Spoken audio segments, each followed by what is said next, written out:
The Entrepreneurial Hour is a weekly radio talk show hosted by Stephanie Cates and Robert Gultz that includes local South Florida business owners, subject matter experts, and industry leaders that recognize the need to share their knowledge with other businesses to help them start and grow their business. Join us Tuesday mornings, 10:30 to 11:30 a.m. Eastern Standard Time, online at Radio Unilatina USA. Follow us on social media at hashtag The Entrepreneurial Hour.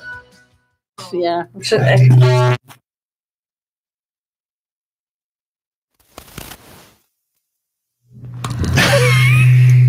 Okay, that was painful.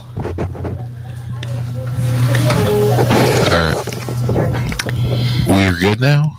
I can't hear myself though. Folks, I just want to welcome everybody for another week of the Entrepreneurial Hour. Well, back first here. of the year. First of the year, and we've got a great topic today. We're going to be talking, I'll let you introduce the topic. Okay. But I am here with my partner in crime, Miss Stephanie Cates, and I'll pass it right on over to you, Stephanie. Thank you. You know, last year as we were trying to figure out this year, one of the first things that I thought about was Jane Cabrera, life and business coach. Why is because we've been talking about leveraging, people looking to leverage their business in many ways. You know, you just don't leverage it financially, borrowing money on it to leverage. And you've got some great concepts as far as leveraging is concerned. So I think we're going to jump right in. And Robert, I really want to put you on the stand today as far as actually because of what you do at the Chamber and in life. You are a mentor, a coach for the Chamber. You do mastermind groups and other things. I think that you and Jane are the perfect two complements to each other to talk about how companies can leverage the different aspects of their business to grow. So what do you think? You know what? I totally agree with you that it will put me on the stand instead of me on the pole, which I'm usually working.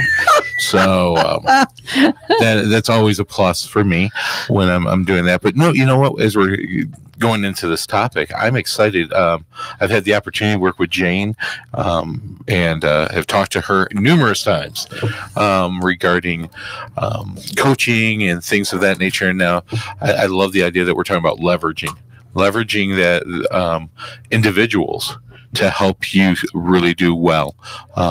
And so this is a great topic. So let's start off. Let's just jump in. So Jane, 2019 begins the year and I'm a business owner. What insights should I be looking at? Talk to me. We kind of went through a little bit of it last year with some people.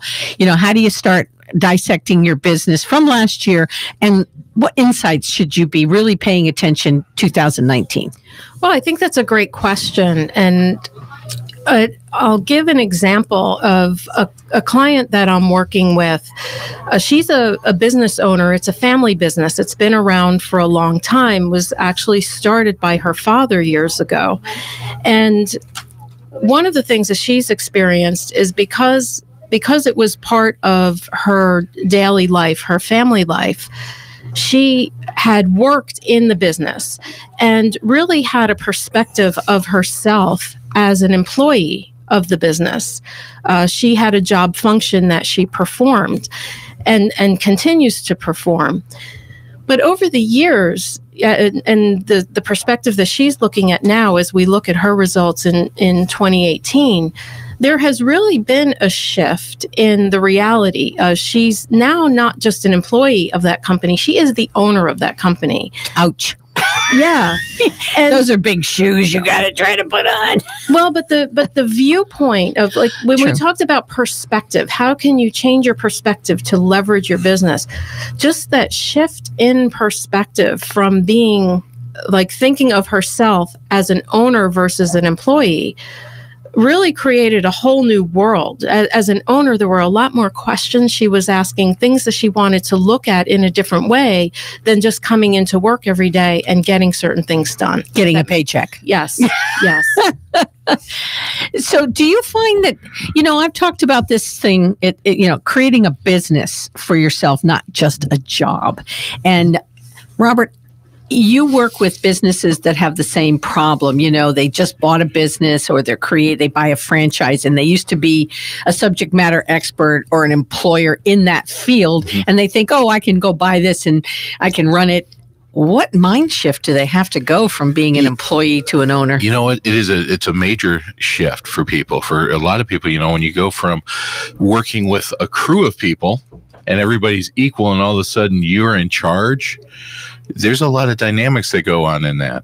And some of those dynamics are healthy dynamics. Some of them are not so healthy. And, whenever you're making those types of transitions, it's nice to have somebody to bounce some ideas off of.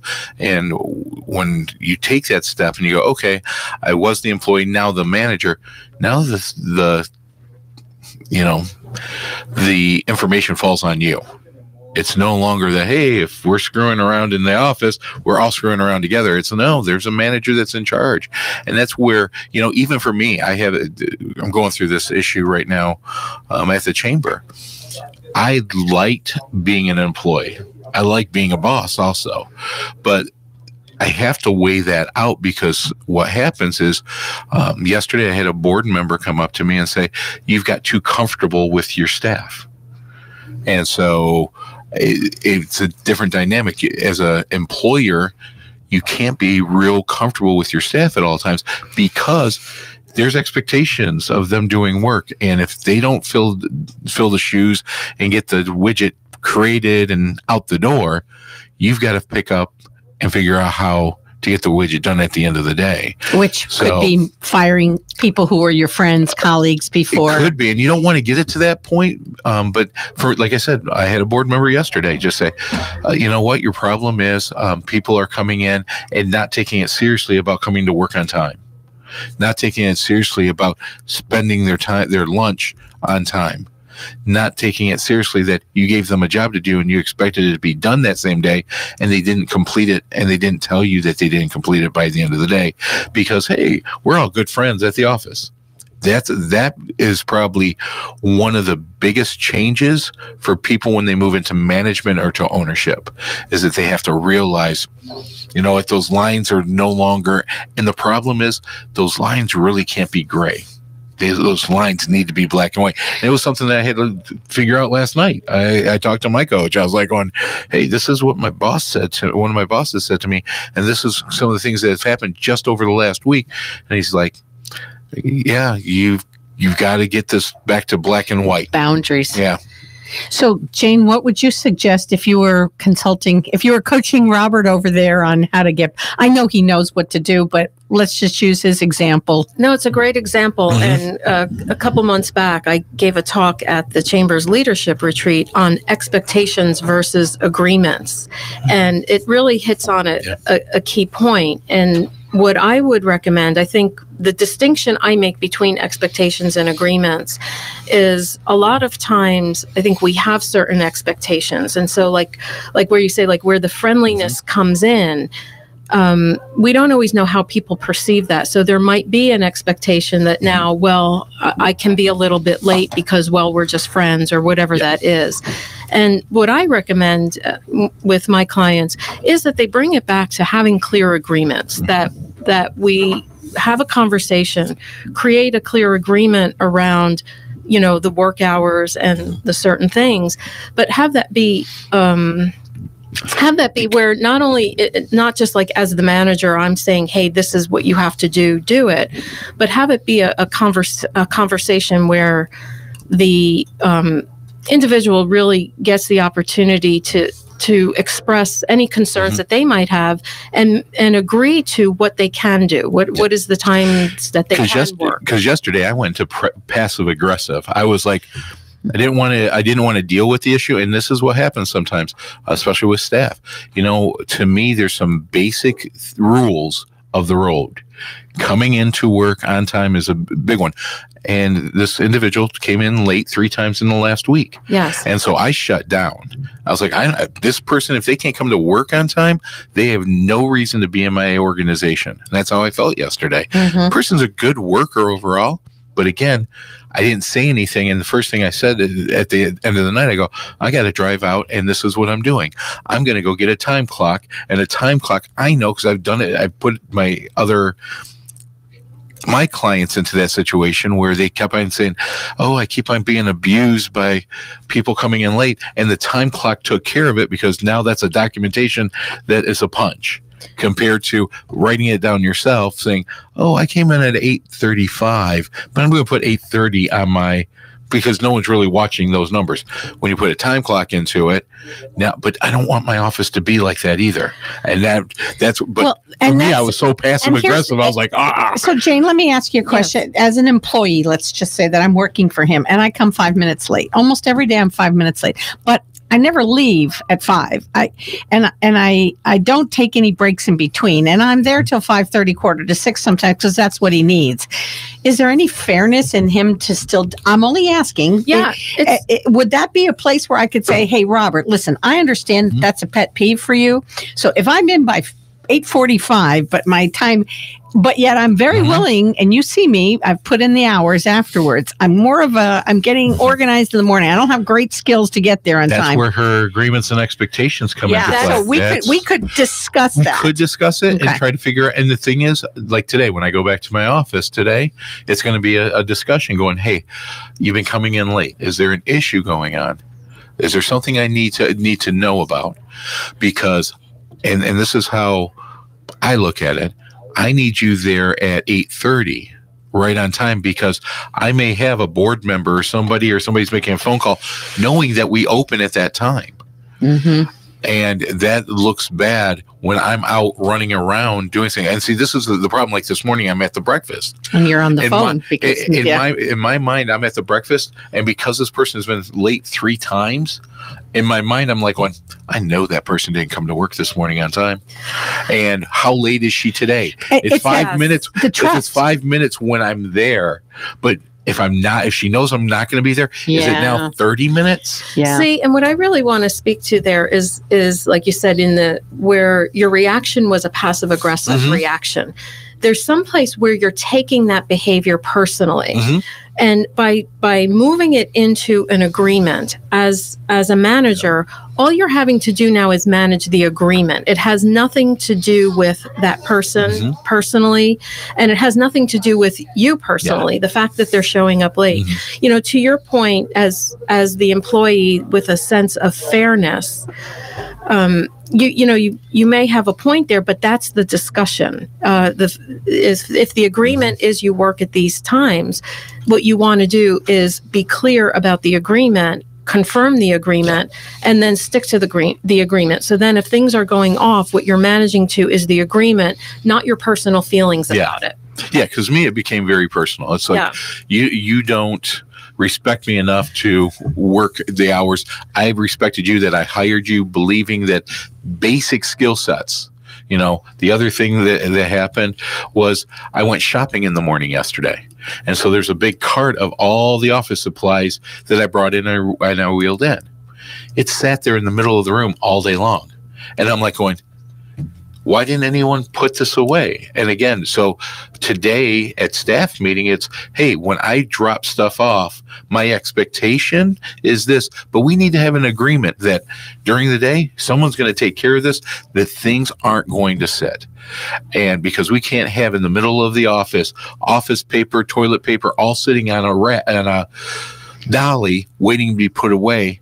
It could have been put away in 5 minutes. So again, I'm a mom, a wife, partner, and I'm one of these people that kind of are little control freaks.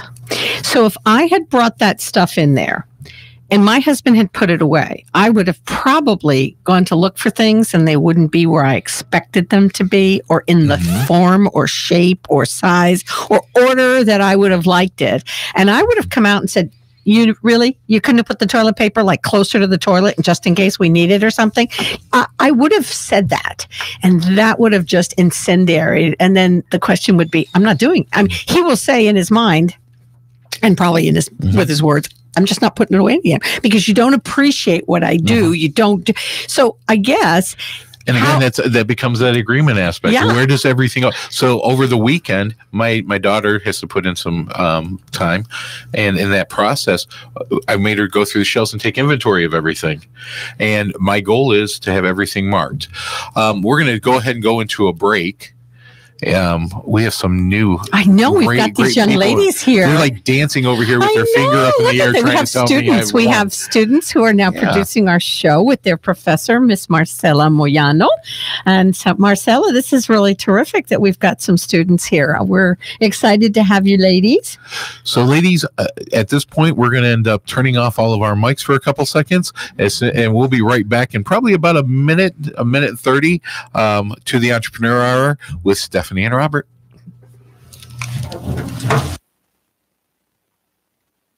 Unilatina International College with campus in Miramar, Florida is a boutique college with an applied, cutting-edge holistic education model. Business, tourism, and communication students not only develop their field intellectual skills, but are also empowered to become holistic professionals and human beings through yoga, self-empowerment, holistic human development courses, and more. Sign up to become a holistic professional at The Entrepreneurial Hour is sponsored by the Miramar Pembroke Pines Regional Chamber of Commerce, the Western Entrepreneurial Hour, and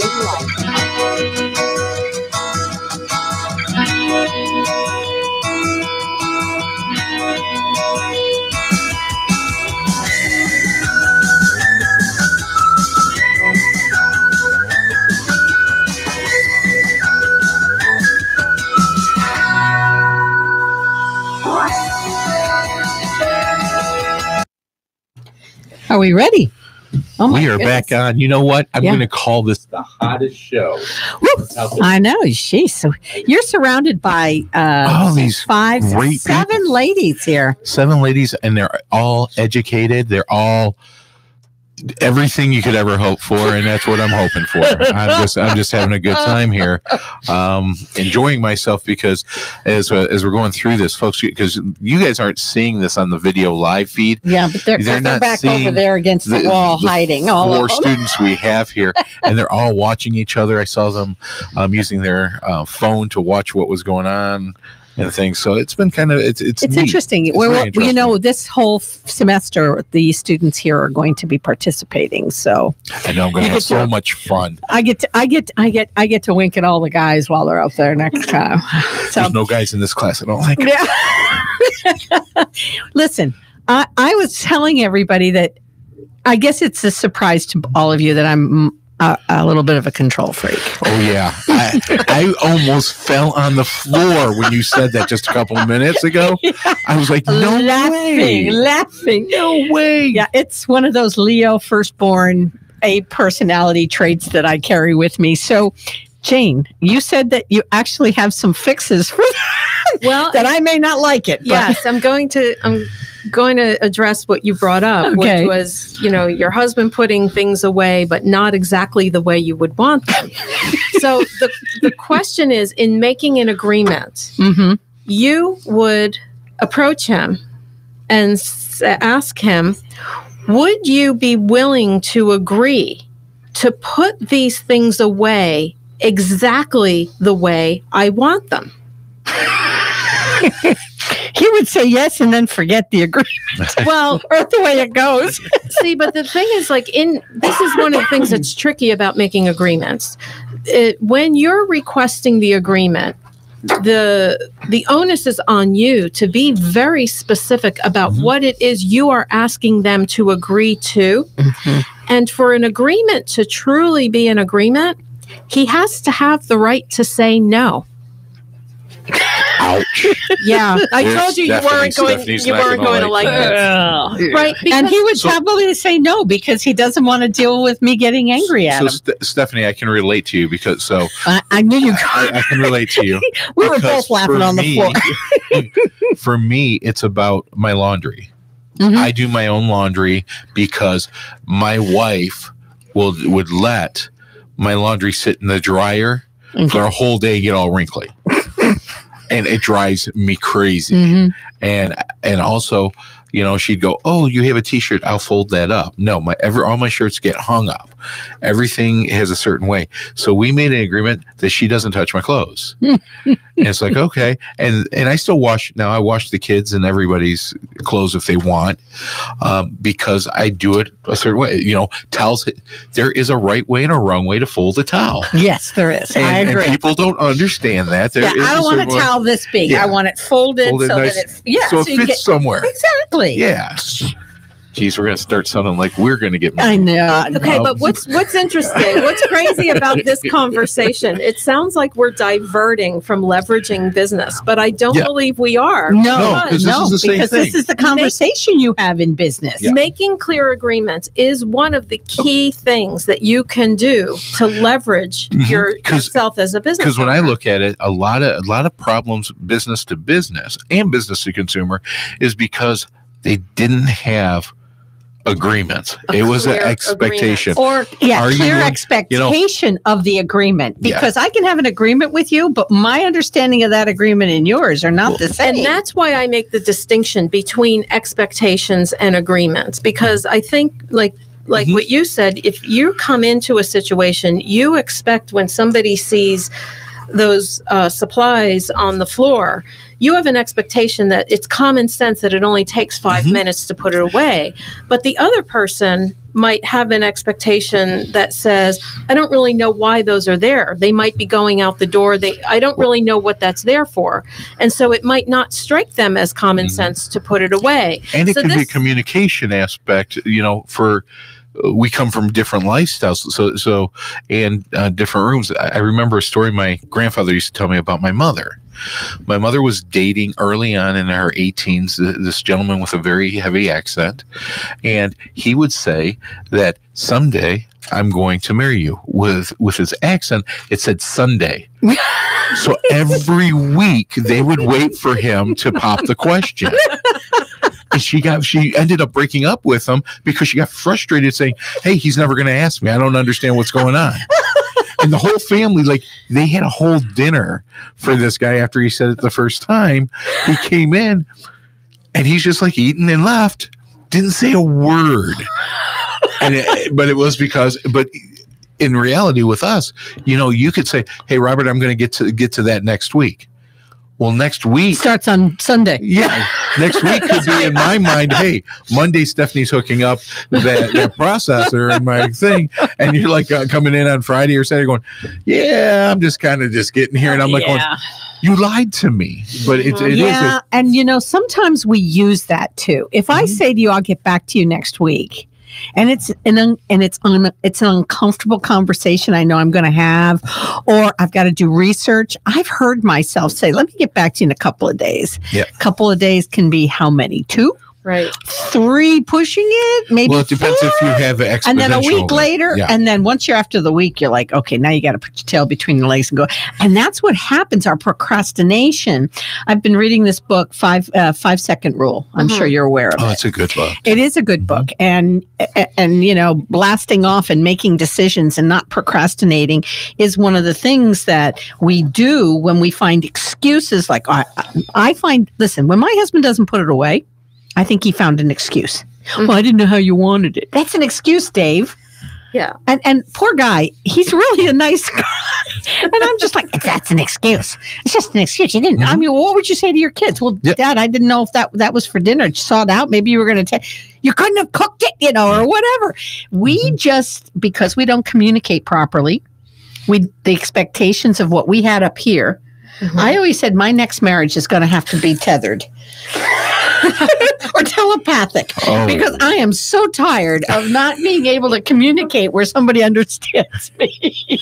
Well, and the way I relate that to the people that I work with is everyone should think about, like, you know, those virtual reality helmets. It's kind of like we're all walking around with our own virtual reality helmet. So just because you see it a certain way, you know, what's Robert seeing in his virtual reality helmet right now is quite different, I'm sure, than what I'm seeing.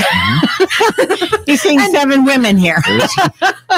Well, and it really depends on your focus too, and your desires in that process. You know, when I'm working, like right now, with my clients, I've made a major change in how I deal with my clients probably about 5 months ago, where my first question is, what is your purpose in life? Not what business you're operating.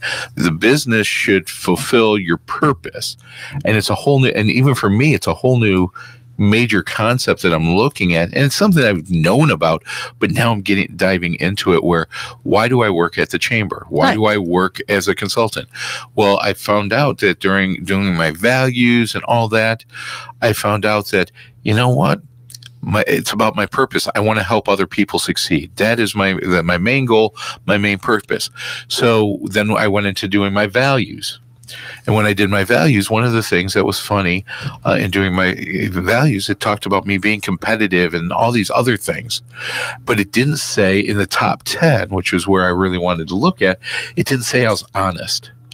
And it was so funny because when I put it out there on Facebook and on my LinkedIn, everybody's like, why isn't honesty in your top 10?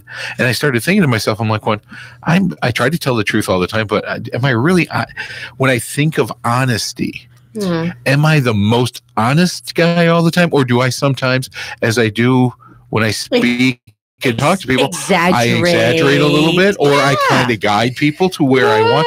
And so being honest with myself, I'm like, yeah, you know what? I'm probably not as honest as we probably think. I do embellish. Not in my top 10 issues. My top 10 says I'm competitive. I want to win. And so when I want to win, sometimes I embellish. You know what?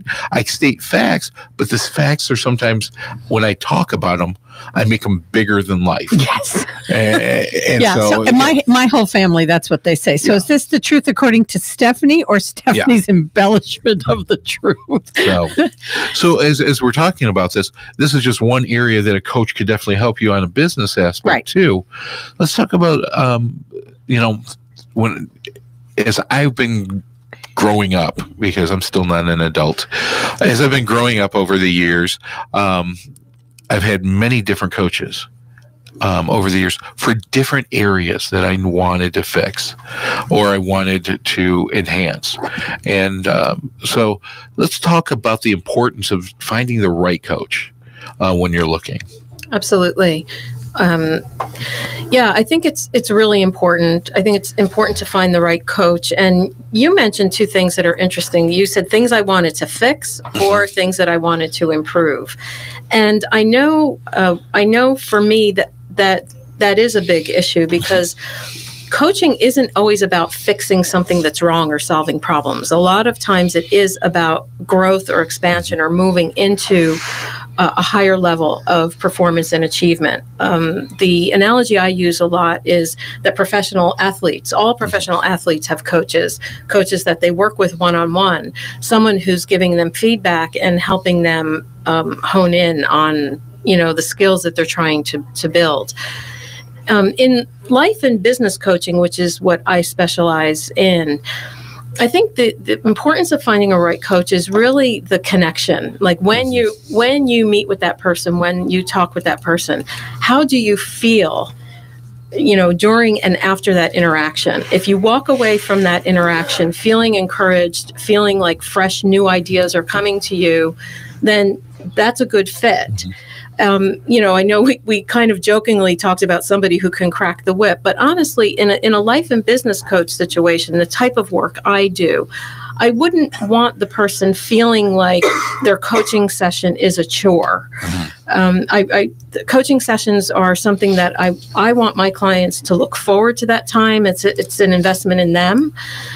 Look forward to that time together and really walk away from that time feeling empowered and encouraged and ready to take on new challenges. Well, we are here with Robert Gultz, who is the executive director of several chambers here in South Florida, but he's also leads several mastermind groups. He teaches networking and marketing here for the chamber members. And we have Coach life and business coach Jane Cabrera. Thank you both. We're going to take a break for a couple of minutes, and then we'll be right back. And I've got some questions to start off the next session. Excellent.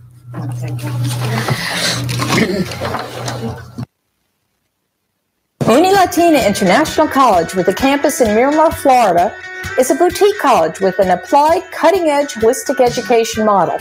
Business, tourism, and communication students not only develop their field intellectual skills, but also are empowered to become holistic professionals through yoga, self-empowerment, Tai Chi courses, and more.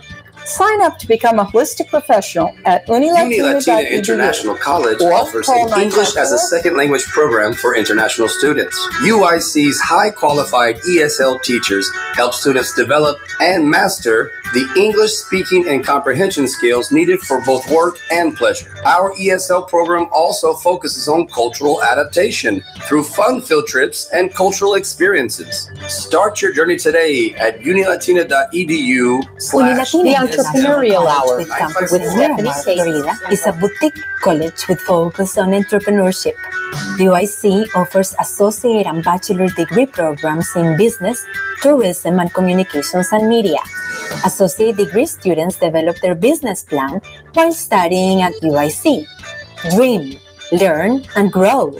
Join now our business incubator. Learn more at unilatina.edu or call 954-607-4344.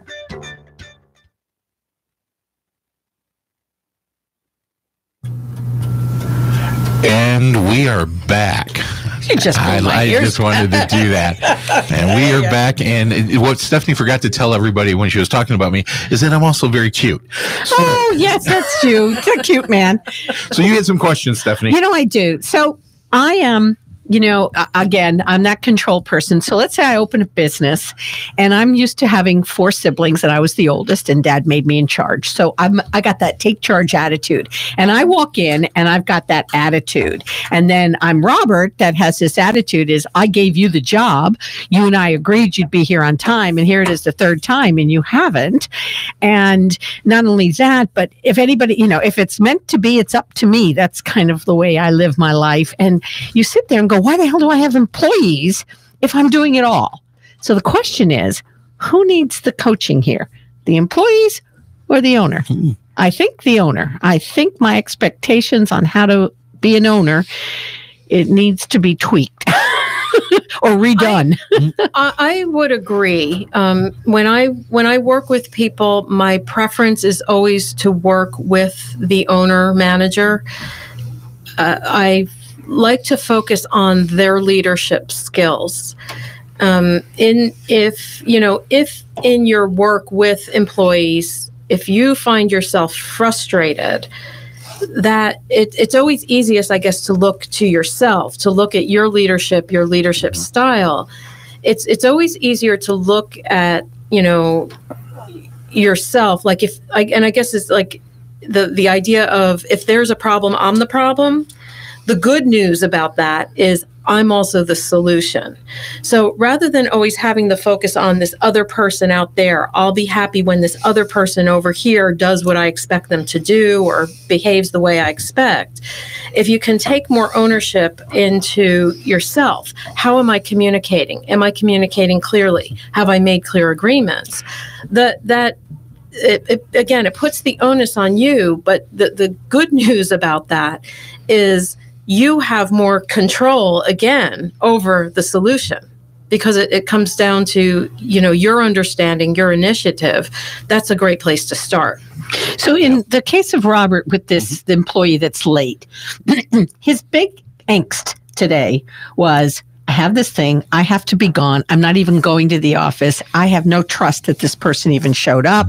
I've got board members that are going to call or come, and I really feel vulnerable. Isn't that true? You felt vulnerable because you rely on other people. Because I'm relying on other people for my image. And exactly. That's kind of what you look at. You feel that way. And it's kind of funny doing both sides, being a coach and being in the situation. I knew yesterday, I know that my passive aggressive is a problem at times, that I shouldn't handle things like that. But again, just like everybody else, I need a coach to go, hey, you were way off. And because it was so funny because we got on the phone and I just said straight out, I said, this is what I did. I know it's passive aggressive. And I don't know how I can feel good about this relationship and how to rebuild it. I know what I would tell a client, but again, and you may have the same thing, being a coach, being a disc assessor, and all these other things that I have, I know how to manipulate the system. I train this, so I know how to, and part of me, and that's why I have a coach, is to help me go, no, this is reality. You can't go in there and go, okay, I got a time clock and figure that that's going to fix it and call the person out. The reason why we have a time clock is because you can't come to work on time. That's not proper. Well, it's not proper. And to be honest with you, until you understand the reasoning. Yeah. So, there might be like the kids can't even be taken out of the car correct. Until 7:40, 8:30, 25, and therefore I got 5 minutes to go 5 miles, and it's not going to happen. But this is another issue that I have. I am still in the 1950s in my business acumen that I go by the old aspects of Napoleon Hill. If you do this, this, and this, you'll be successful. Well, no one else knows those things. And that's why we're spending the time to learn. People don't understand that, hey, me going out for a coffee just before I go to work that causes me to be 5 minutes late, that doesn't bother anybody because it's only 5 minutes. That's what my employees probably believe, that it's only 5 minutes. For me, 5 minutes is everything, because that's 5 minutes. And now what I have to do is go, hey, this is important, and I have to give a why. I have to let them understand why it hurt, and in that agreement, because it'll be an agreement, it'll be agreement because this is something that has occurred many times at my office. That's why I'm looking at the time clock also, because part of me says if I have the time clock, the next person, it's not going to be so much a big deal, because I know mentally if you have to punch a clock, that says a time exactly. You can't hide that. And so it does curtail it, but that's not the proper way to go. Is, hey, the reason why I have you on the schedule, I don't need you after 5:30.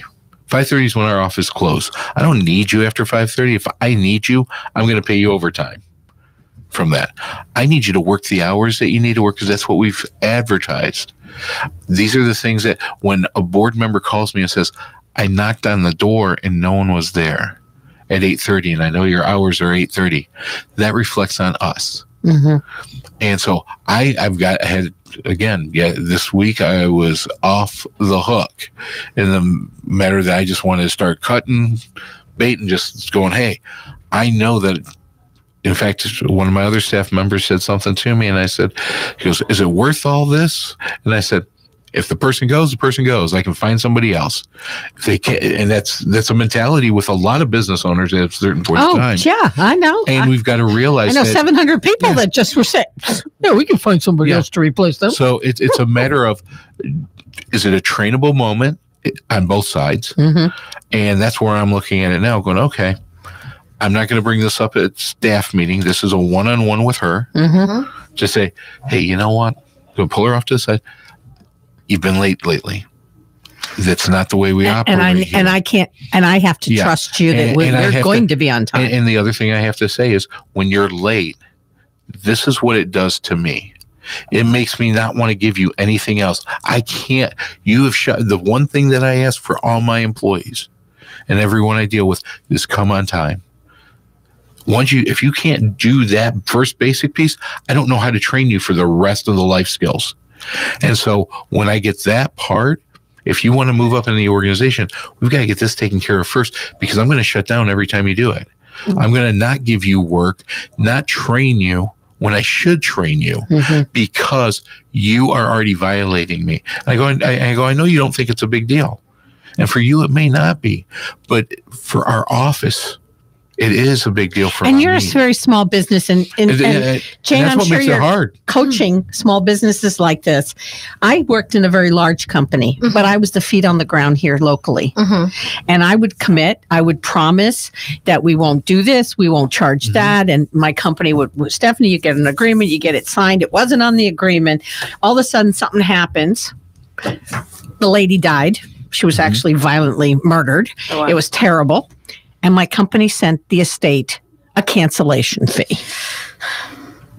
And at the funeral, I had the husband come up in front of people say, "Are you kidding me? You charge?" So my thing is, you're only as good as the people you work for. My reputation was ruined at that funeral in front of hundreds. I mean, because so many people. I was in a BNI group. I was in, all of that was impacted because these people heard this man in his most painful time bring that piece up. And my company could not understand why I was upset with that. So you heard his small... I had no control over that. He has control.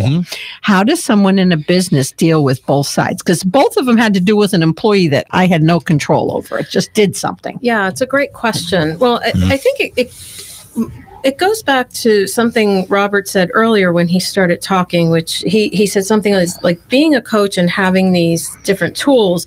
He said, I kind of know how to manipulate the system. And you also made a reference to, like business skills from the 50s.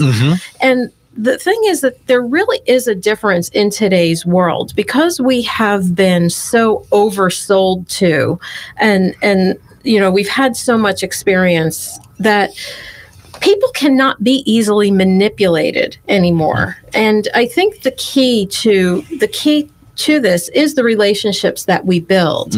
And the more that you're moving away from manipulation into just an honest conversation, in this case, an agreement, an honest agreement about whatever the issue is, as you communicate in that way, a lot of that other stuff just sort of falls away. And in the case that you just spoke about, I mean, it's a horrendous situation that happened. But clearly a mistake was made. And, clearly if you showed up at the funeral of this person, you had some connection to those people, to those human beings, and you cared about them. Absolutely. And so, in a large organization, some administrative thing happened, clearly a mistake was made. That was not your intent. That was obviously not coming from your heart, how you felt towards that person. Correct. And I guess this is another one of those changes in perception that we can all have that can help to leverage. Even when something like that goes horribly wrong, you can always recover because you're in a relationship with human beings. So even if something has gone horribly wrong, even if you were passive aggressive, you can always recover. And you recover in the next conversation. You always have that available to you. Yeah, if I was you and I had anyone else pass away, I wouldn't even go to the funeral. I would go, hey, that's a corporate thing. I'm just letting it go. That's right. They've already ruined me. I'll follow up in a couple of weeks and go, hey, how's everything going? No, but it did change one thing I do in my world in merchant services. I tell people it's not if we have a problem, I will work my best to take care of it and resolve it to your benefit. It's when we have a problem. How will I? I think that defines good customer service and who that person is. When there's a problem, how do you take care of it? And that's what I have changed in my business as a result of that incident. And that has helped me. But I will tell you, a lot goes with the agreement aspect instead of the expectations. So at our office, we have what's called work orders. And I use work order, and I have my staff goes, why do you always write everything down? Well, because this is what always happens. We get busy, we say something, and something doesn't get done. And somebody goes, well, you didn't make it clear. Well, I'm like, you know what? I have a work order. So let's look at what's not clear in the work order because I asked you to do this. I gave it has a time to start it, time to finish it, everything else. And what it does, it takes a lot of the ambiguity out of it. I'm starting a work order at home. And it's you know what? People do it though. People I have a list. I have a to-do list, and then the list gets lost. There's a few checkoffs. Wow. There's ones with question marks. See, there's we have I don't know where it is. 3 colors, so one goes here, and then we have the other one in case that gets lost. I still have 2 more copies. Go, oh, wait a minute. But again, a lot of times when we're rushing and stuff, we forget about what we were talking about because we are a busy world now. We're going to take another break. for our last segment. It's going so fast today. It is, but it's really helpful. Yeah.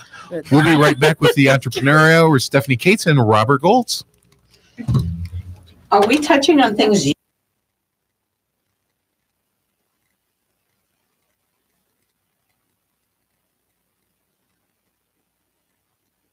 Includes local South Florida business owners, subject matter experts, and industry leaders that recognize the need to share their knowledge with other businesses to help them start and grow their business. Join us Tuesday mornings, 10:30 to 11:30 a.m. Eastern Standard Time, online at Radio Unilatina USA. Follow us on social media at Unilatina International The College with Entrepreneurial Hour. campus in Miramar, Florida, is a boutique college with focus on entrepreneurship.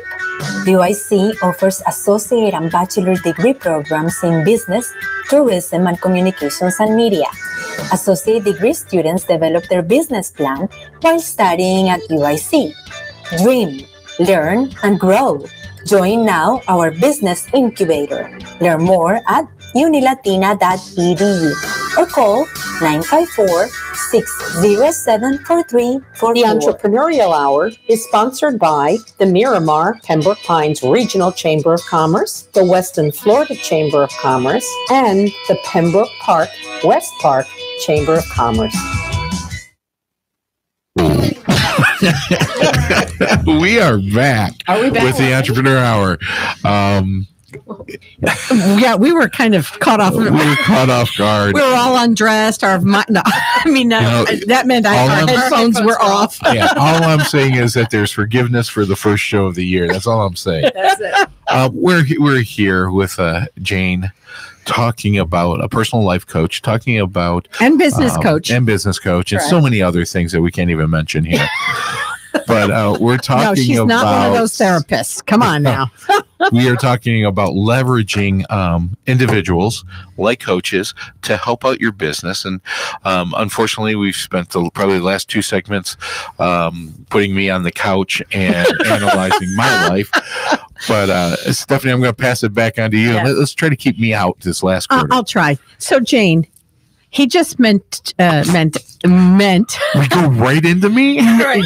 Robert just mentioned, gosh, my lips are not working today, about being like having mentors in your life, having coaches, having idols or people that you aspire to be. Tell me the difference between all of these. Like, if the word you were looking for was mentor.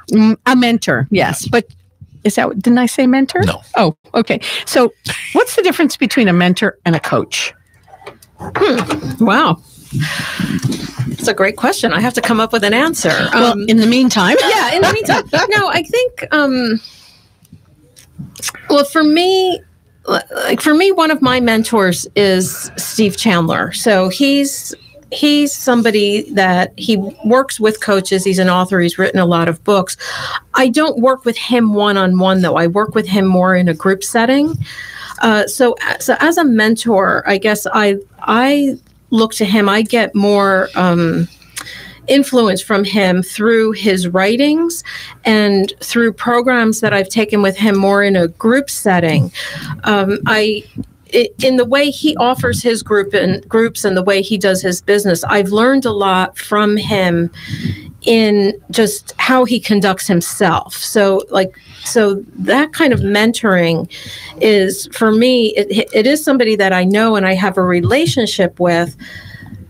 But I would say there's maybe like some level of separation, because I think it's more like observation. You want to emulate, you want to learn, you want to kick some ideas off of them. Right. But it's not, I think coaching's much different from that aspect. Would you say a mastermind is with a mentor or with a coach?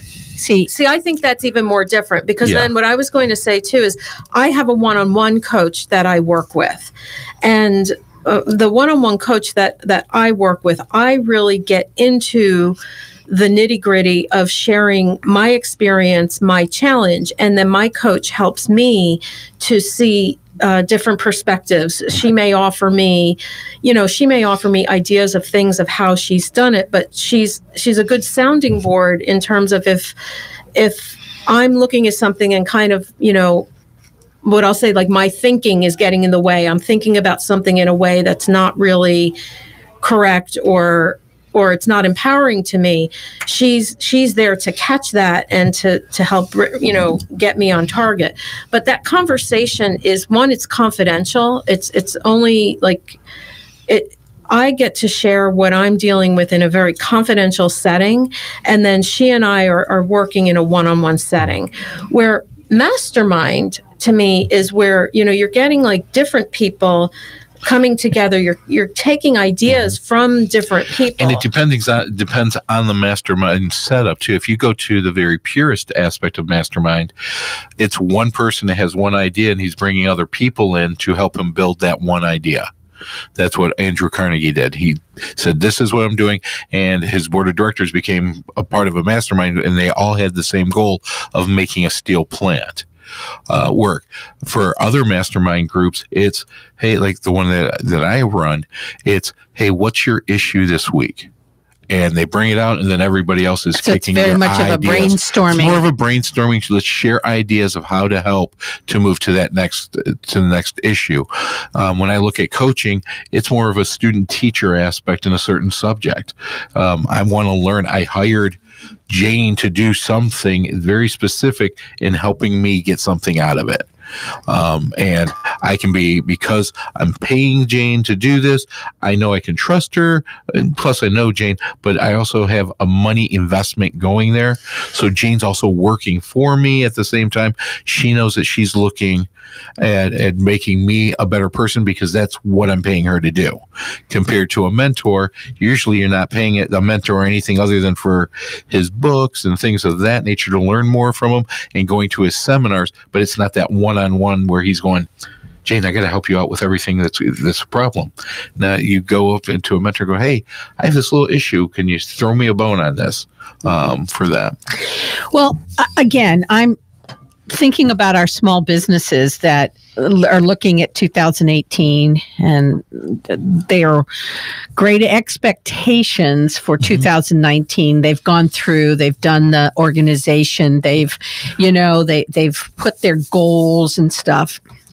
And now it's like anything else. I set the goal to lose 30 pounds this year, and I got to get started. Mm-hmm. So will a mastermind, will a mentor, or do you think someone right now, this is the ideal time to get in and figure out what are those insights that you have and how do we get to them?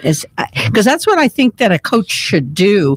And I know that coaching is well worth every dime someone pays in it, because if you're true to what you have agreed to do with your coach, you will increase your business. Yeah. And I, like you say, like we have the goals and then it comes time to actually implement the goals. And I think that's where the challenges come up. And I think the one thing that almost everybody deals with is some level of resistance. As you, like you say, like take the weight loss goal, as you step out, there's a certain amount of resistance that comes up. Maybe I've tried this before and it didn't work. And so there's some of that resistance that comes from, negative stories. Maybe I can't do this. And where, again, like when I work with clients, what I'm doing is really just talking with them about that, identifying that resistance, just to kind of get a sense of what it is. And a lot of times, I don't know that we necessarily do anything about the resistance. One of the questions I love to ask is it true? So the fact that, take the weight loss goal, the fact that I've been trying to lose weight for 15 years and have never been able to do it, does that mean anything about what I'm able to do right now? No. Today's a new day. You can do, if your goal was to walk around the block, you can go ahead and walk around the block. And you might spend your time thinking, you might get yourself in a negative state of thought around it. And so my coaching would just be like, well, what if we thought about just think about something else, go walk around the block. Yeah. Well, it's funny because when you go through this, one of the things that I find with my clients, and it probably takes, again, I'm different than Jane, and with my clients hire me to yell at them. Thank God. and to keep them accountable. I don't yell at them. I don't really yell at them. I strongly encourage. Gosh, next thing you know, we're going to hear he's got the whip.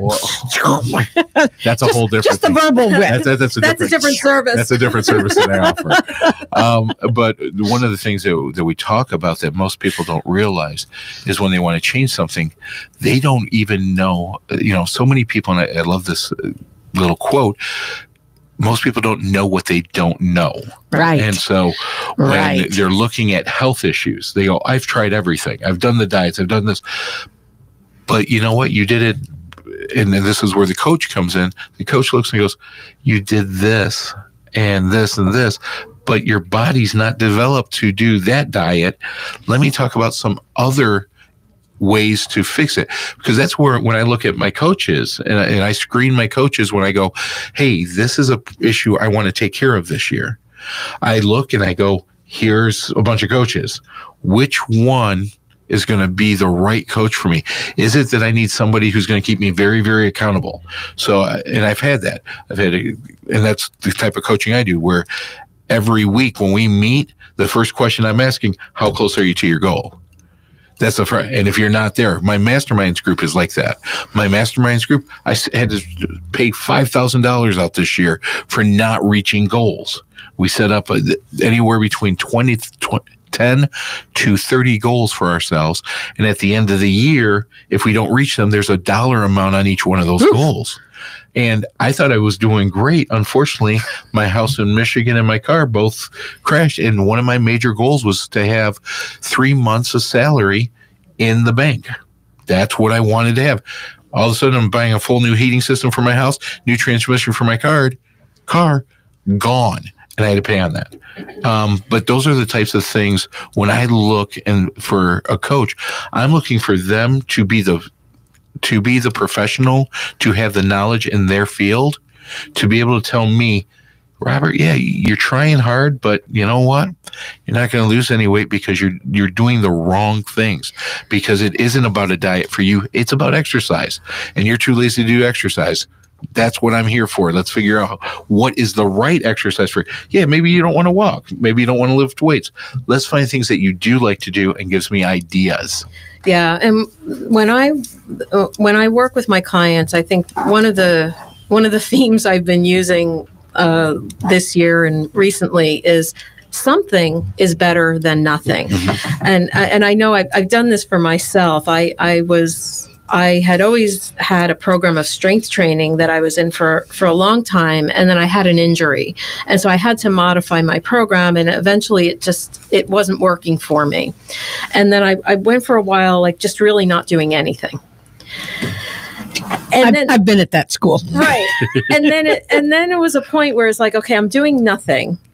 And I decided I wanted to just replace nothing with something. Mm-hmm. And I didn't want it to be this big thing. I didn't want to have this big pressure, like I have to do this big thing, but something simple. So I came up with a little routine that I could do in about 20 minutes. Well, 20 minutes isn't that big of a deal. I can do that, right? And I find that the consistency of something is better than nothing. And that's the when I work with people, I try to get them in that mode of let's just do something, even if it's something small. We can build the momentum from something small. So baby steps to me are a great motivator. So 2019, two things that I put into play is eating the elephant one bite at a time. Yes. Not looking to try to swallow the whole damn thing, because I'm not going to, and it's ridiculous to think you can. It's going to put on the weight. Yeah, exactly. And the other is the 5-second rule. Yeah. Well, let's stop procrastinating. So, just do it. If it's not like life changing, and even if it is, if you've thought about it long enough, you need to make a decision, whether it's a yes, and don't be afraid to say no, like you said. Absolutely. And have more boundaries. Well, my name is Stephanie Cates, and you are Robert. And right now I'm going to have Jane introduce herself. And folks, if you need a life or business coach, I highly recommend you give our Miss Jane a phone call. Absolutely. Please give our audience your information. Absolutely. Jane Cabrera. My business is Jane Cabrera Coaching. And the best way to reach me is by email, jane@janecabrera.com. Thank you so much, Jane. I think you've really given us a lot of information about coaching. Gosh, I better. I need one just to leave here. All the way around, though. We've gone through so many things. You know what, folks? I just want to thank everybody for listening to the Entrepreneur Hour. This has been Robert Goltz and Stephanie Cates. We look forward to talking to you again next week, right here. Take care.